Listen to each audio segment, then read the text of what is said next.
fin, este mundo, ¿cómo lo ve Padre Carlos verdaderamente? ¿Cómo lo Bueno, discierne? y estamos, no solamente hemos abandonado a Dios, hemos traicionado como ministros también, nosotros somos responsables, sacerdotes, hemos retrocedido, hemos abandonado la predicación de la verdad y hemos querido acomodarnos a la situación del mundo cuando el mundo está necesitando ayuda, estira su mano y no se la damos. Es como el que va a salvar a una persona que cae al agua y se hunde con él. Entonces, eso es grave y se está agravando cada vez más, sino que además se está en contra de la ley natural. O sea, es el hombre que ataca violentamente la ley natural, que no perdona, la ley natural no perdona, pero también al atacar la ley natural estamos atacando a Dios también. Dios tiene una forma de gobernar natural que es ese, a través de las leyes naturales, en todas las cosas se expresa su voluntad y a través de la conciencia del hombre, a través de los ángeles también gobierna el mundo y a través de los hombres, tanto en el plano humano, natural, como los políticos, los gobiernos, pero también en el plano sobrenatural o en el plano eclesial, a través de la jerarquía eclesiástica, Dios se hace presente y gobierna, quiere gobernar. El tema está que no está gobernando de ninguna manera y lo poco que le quedaba, que era la ley natural, que era muy difícil ponerse en contra de la ley natural, es muy difícil. Es como que al hombre le digan camina con la cabeza para abajo y los pies para arriba.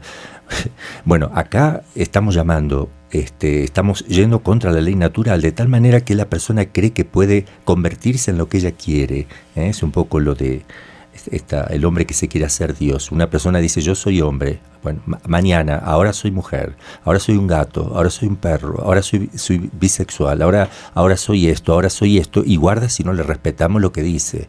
O sea, yo creo que es una locura. La mentira lleva a enloquecer al hombre, ¿no? Por el afán de sentirse poderoso en las decisiones propias, ¿no? Y otra cosa que también veo, que en el mundo no hay amor, pero no hay amor porque hay una crisis nociológica. O sea, la verdad se ha convertido absolutamente en algo relativo. Eso lo venía denunciando el Papa Benedicto XVI muchísimo. Sí, claro. Pero entonces no hay nada objetivo, nada cierto, ni siquiera en el campo de la fe, ni siquiera ahora que tenemos el catecismo de la Iglesia Católica, hasta eso está en peligro. El propio catecismo dice, ¿quién va a dar la vida por Cristo si todo es relativo? A ver, yo tengo que predicar diciendo a los jóvenes que sean puros.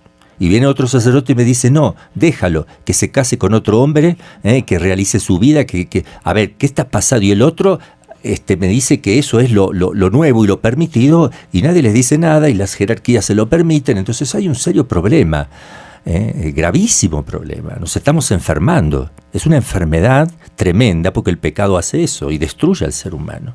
Entonces estamos en un momento donde si yo tengo que predicar la verdad exacta, donde como Cristo lo ha enseñado, yo voy preso.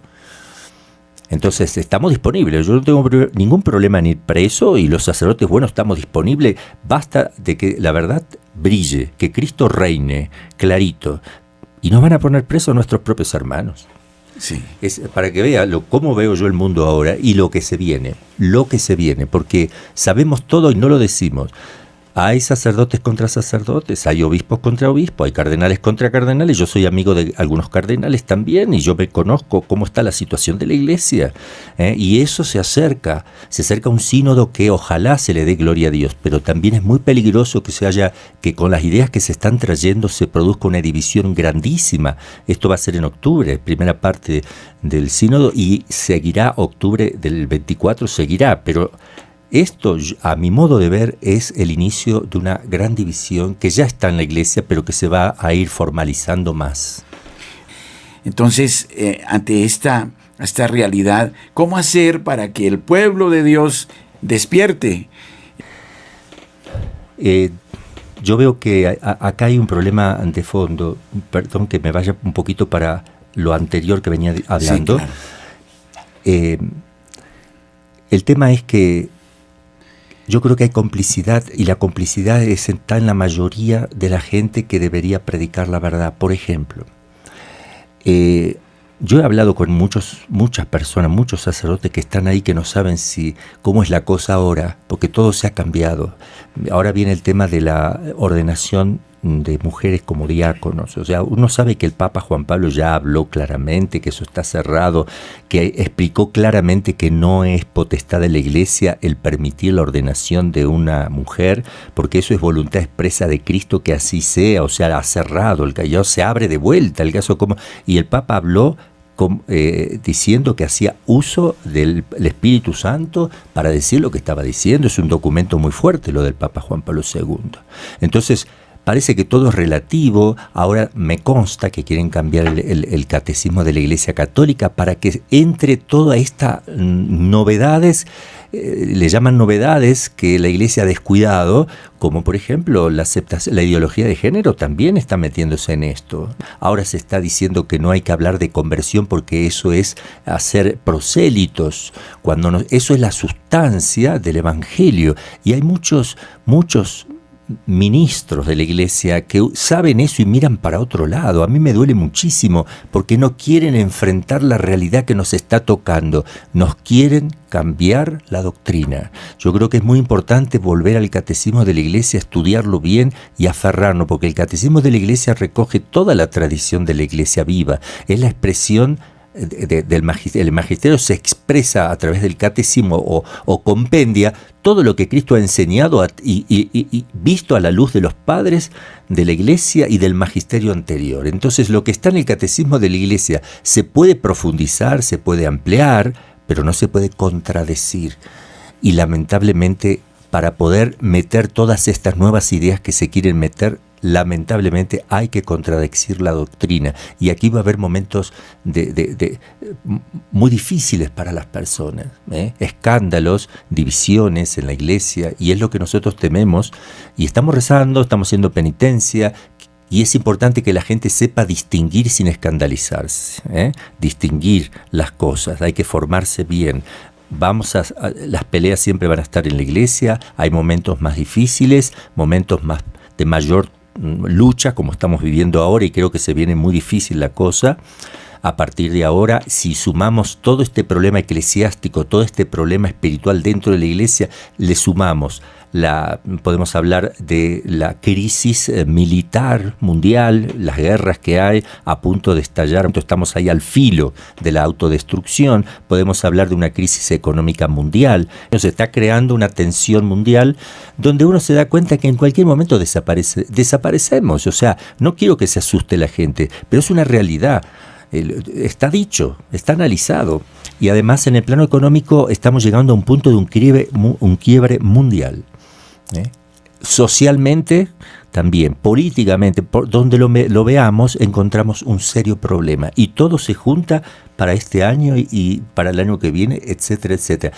Pero es en este año, yo creo que coincide con estos cambios que quieren hacer dentro de la Iglesia, porque yo creo que Dios, fíjense cómo son las cosas, cuando en el plano espiritual o dentro de la Iglesia hay crisis o hay abandonos o hay traiciones, eso repercute a nivel mundial en otros campos, ¿verdad? Porque acuérdense que el pecado de Adán y Eva hizo que toda la creación entera se desarticulara y se volviera en contra del hombre.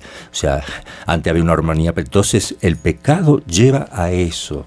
Yo creo que la verdadera ecología es que el hombre se convierta, porque toda la armonía se va a dar.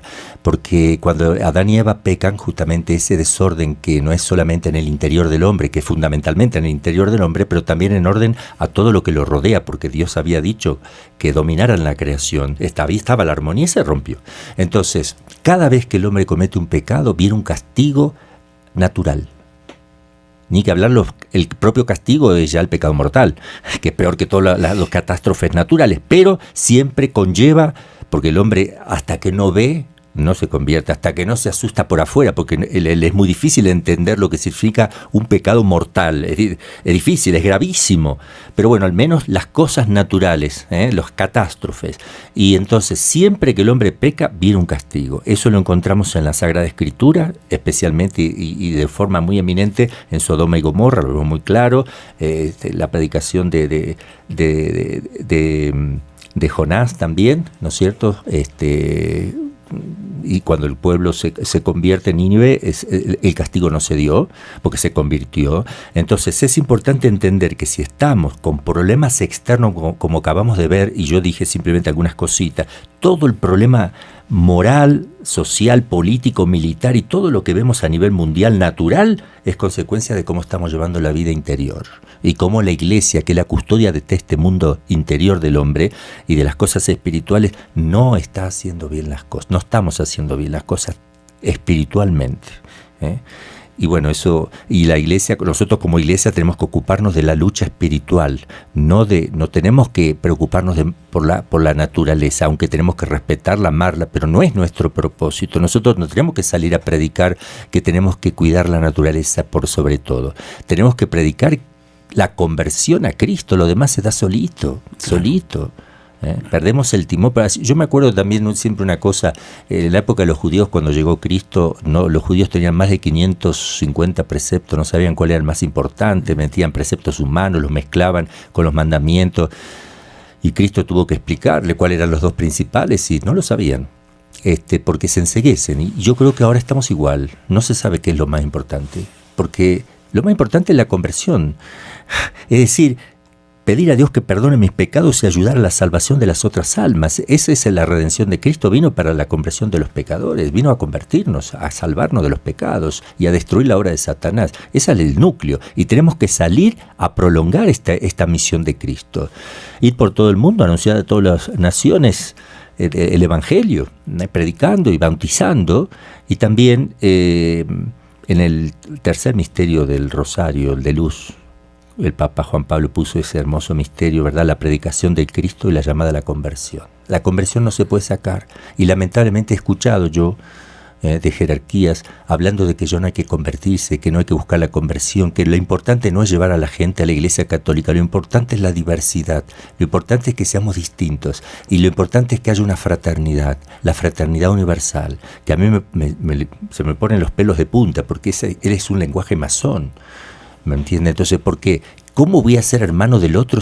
¿Qué me une a mí con los demás? Si no me une la gracia de Cristo, que me hace hijo de un mismo Padre, si no me hace partícipe, la gracia me hace partícipe el bautismo de la naturaleza divina y por tanto soy hijo de Dios y me hace hermano de todos los demás. Pero cuando hablamos de una fraternidad universal sin la gracia de Dios, entonces eso es una gran mentira, porque yo no soy hermano de cualquier persona, yo soy hermano de mis hermanos de sangre y los que me unen, aquellos que me une el bautismo, que me hace hijo de Dios. De los demás no son hermanos, no todos somos hijos de Dios, pero sí somos criaturas. Hijo de Dios es solo el que se bautiza.